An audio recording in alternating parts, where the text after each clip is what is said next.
Good afternoon. My name is Jordan and I'm a social worker at the Thorpe Recovery Center. I provide support to those we serve by facilitating opportunities and resources that will aid them on their recovery journey.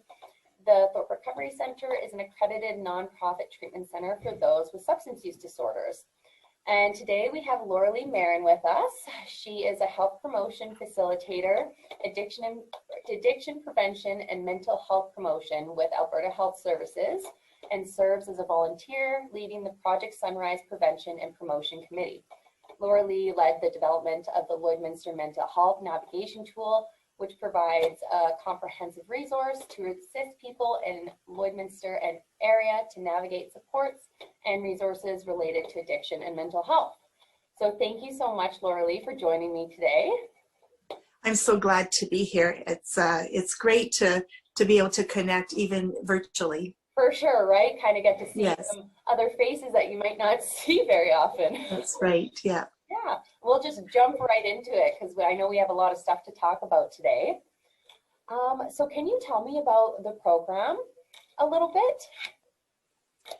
Yeah, so in my role with Alberta Health Services, I have this very long title, a health promotion facilitator, addiction prevention and mental health promotion. And sometimes people say to me, well, what does that actually mean? Right. And so what I do is I work to promote mental well-being and to prevent addiction and mental illness by improving community connectedness, increasing awareness, building capacity, and supporting communities. And so the region that I cover for Alberta Health Services is Vermilion and Lloydminster, and all those little communities in between. Yeah, which there is a ton of them, as we know of.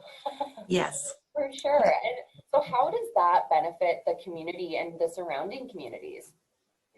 So when I talk about like improving community connectedness, I work to build connections with and between people in like agencies and people in Central Zone. And so our addiction mental health service providers, those community agencies, you're one of them, the Thorpe coalitions and residents, to really promote an accessible, prevention-focused, and collaborative addiction and mental health network.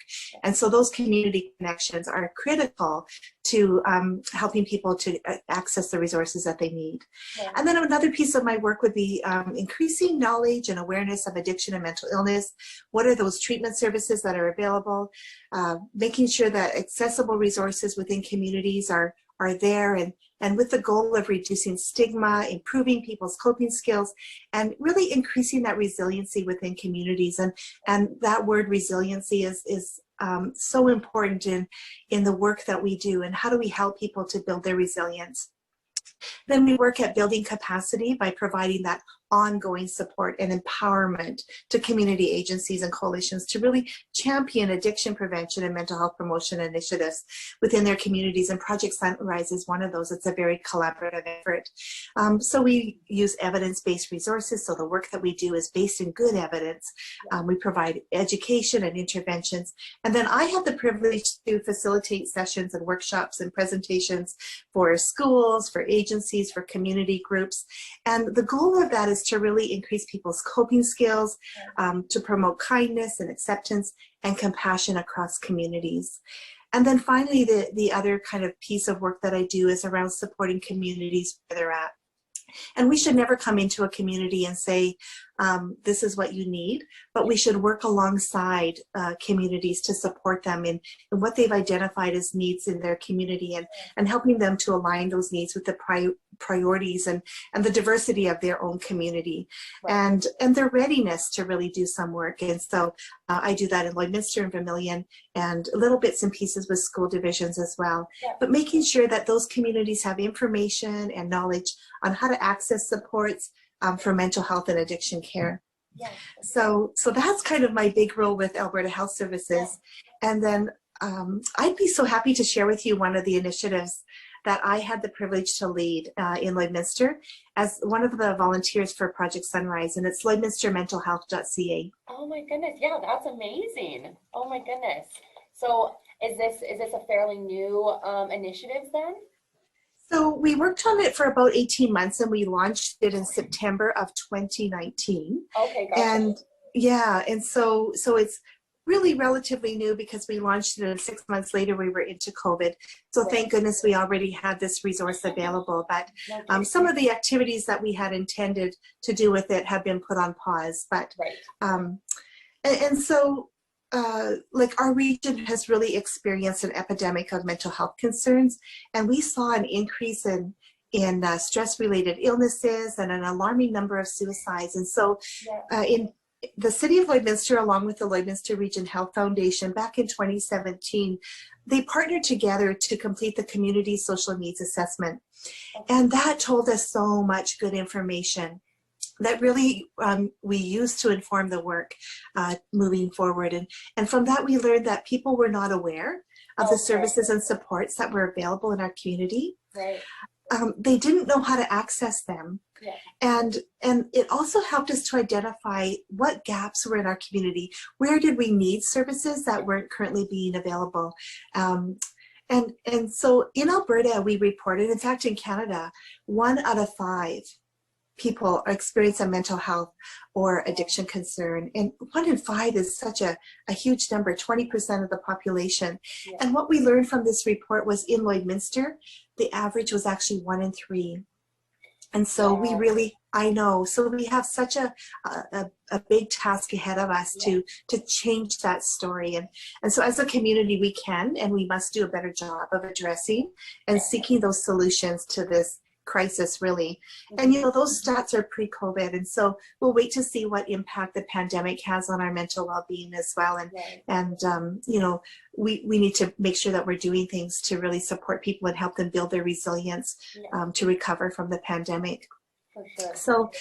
So in response to those alarming stats, which really are reflective of people's lives and not just stats, you know, sometimes we throw stats out there, but this is people's lives that we're talking about. And so Project Sunrise, which is an initiative of the Lloydminster Region Health Foundation, they launched this Project Sunrise to really invest in mental health and addiction supports in our community. And it's supported by donors.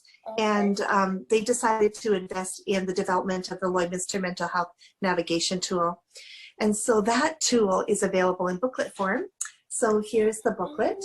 And I love it. And yeah, and we also have it on a website, LloydminsterMentalHealth.ca. And so it really acts as a resource in the community to educate themselves about mental health and mental illness. So, you know, we really need to grow our understanding of what is mental health. We all have mental health. Sometimes our mental health is really good and sometimes it's poor. And what's mental illness, and to really understand that. And then what is a substance use disorder, or more commonly recognized as an addiction? And so really helping people grow their understanding of that, and then to give them tips and tricks on how to build their positive mental well-being, how to support someone who may be experiencing a mental health concern or a mental illness, or is living with a substance use disorder. So that's the book is there. And then it has this great directory of all the supports and resources that are available either online or in person in our community. And it's to serve as a resource to help people navigate that. Yeah, I just got to say, like, that is such a fantastic tool, because I know, especially for our clients here at Thorpe, like, it can be so overwhelming to think, who am I supposed to contact next when I get out of here? What is my support system going to look like?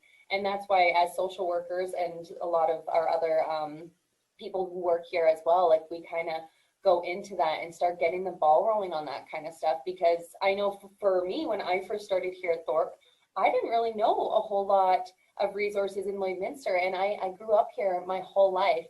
But it's funny, because when I first started here, I was told about the Lloydminster Mental Health Navigation Tool, and so I went on there and I was like, oh my goodness, like, it just blew my mind, because I was like, wow, this makes it so much easier, not only for individuals who are trying to access these services, but for like healthcare providers who are trying to support clients in getting hooked up with these services.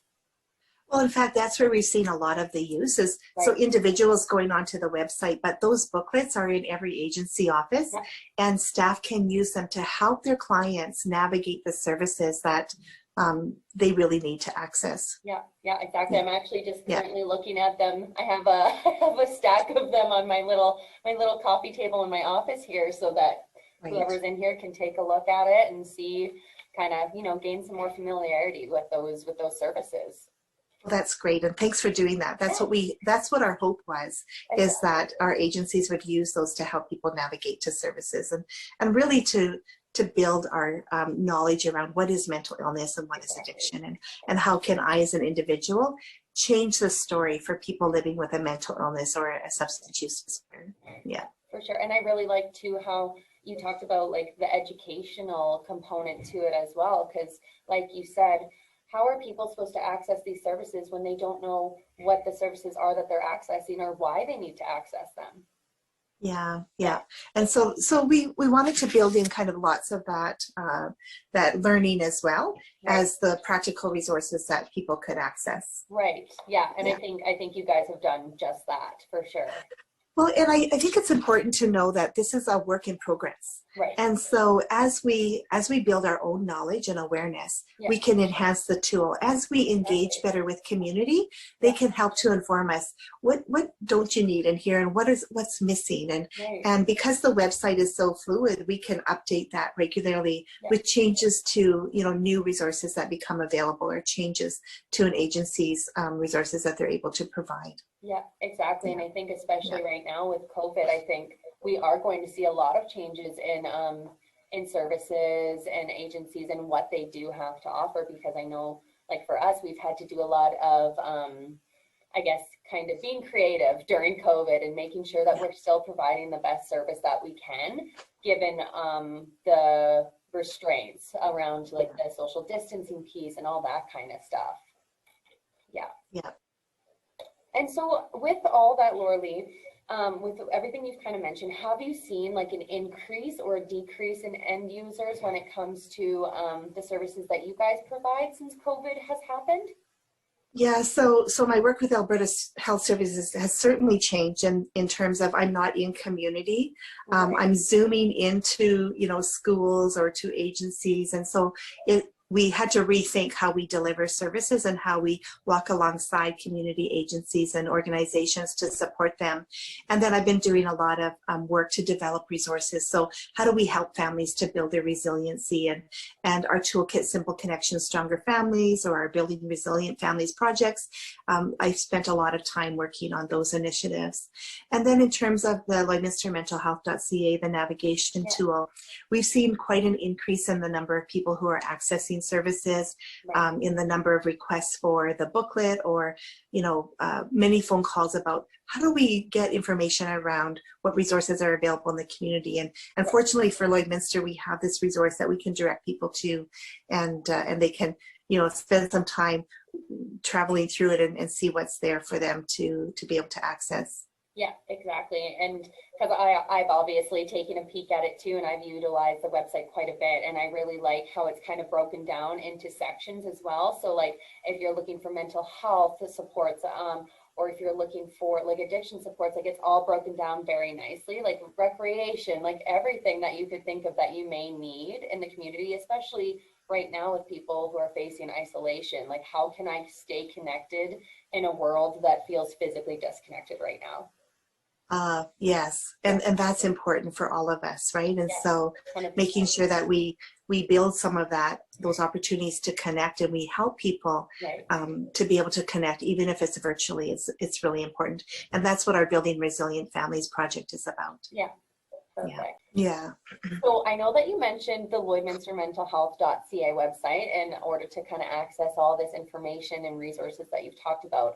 Is there any other ways to access this information that you can think of, or is it more so like everything's kind of on that website that people would need? So we hope that everything's on the website that people need, but I think what's important is that community members and agency staff are aware of all of the services. And so how do we promote the mental health navigation tool, making sure that it's easy access for people, and that they're submitting, if they're doing a new program or offering a new service, that they're also updating their information so that we can stay current as a website.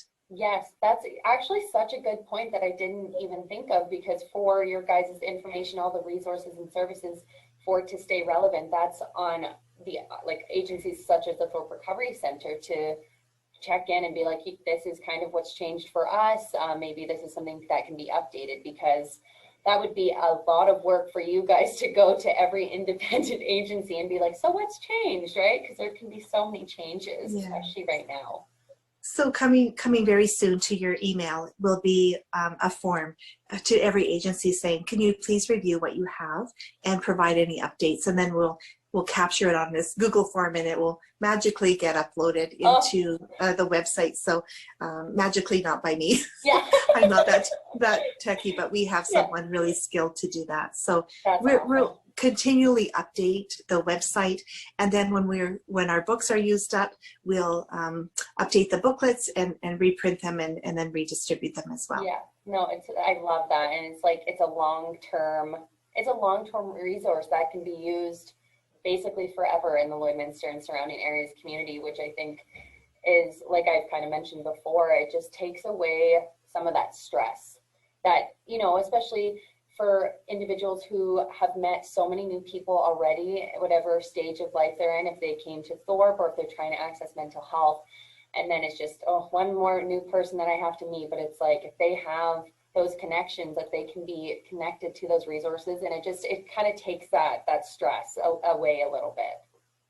Yeah, for sure. And we also want to make sure that that we're meeting people where they're at. And so there will be pieces of the website that someone might not need to look at, but then there's, you know, making sure it's easy for them to get to that piece of information they need. And if you're just wanting, maybe you have good mental well-being already, and you just really want to do things to enhance that, we have strategies for improving your mental well-being. So there's something there for everyone. Yeah. And yeah.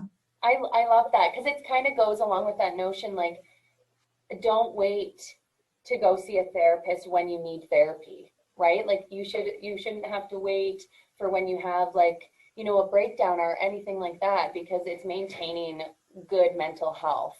And yeah, just finding ways to support yourself so that you don't dive down into those deep pits, right? So yeah, I really like that. Yeah, for sure. And kind of along talking with mental health, so can you maybe talk a bit about some of the preconceived barriers to accessing mental health and what that might look like? Well, there's definitely some barriers for people when they talk about mental health supports or addiction, reaching out for support, and a couple of there's some common ones, but I'll talk mostly around stigma. And you know, stigma is that reality for many people that are living with a mental health problem or a mental illness or an addiction issue, and they're really worried about how other people will judge them, and so they don't want to talk about how they're really doing, and they try to manage that themselves. And in fact, if we could end the stigma, people would feel confident to reach out and ask for support. And so what I love to tell people is that we all have the power to end stigma.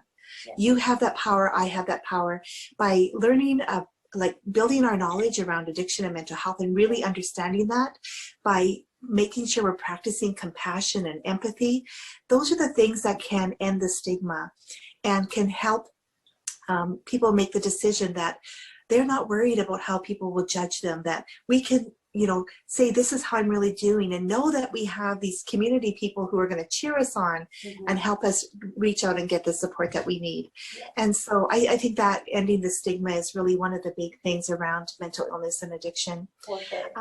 Yeah, and then awareness and access. And so we wanted to, that's how the navigation tool, we really hope to address that, is that where are those supports available that can help me?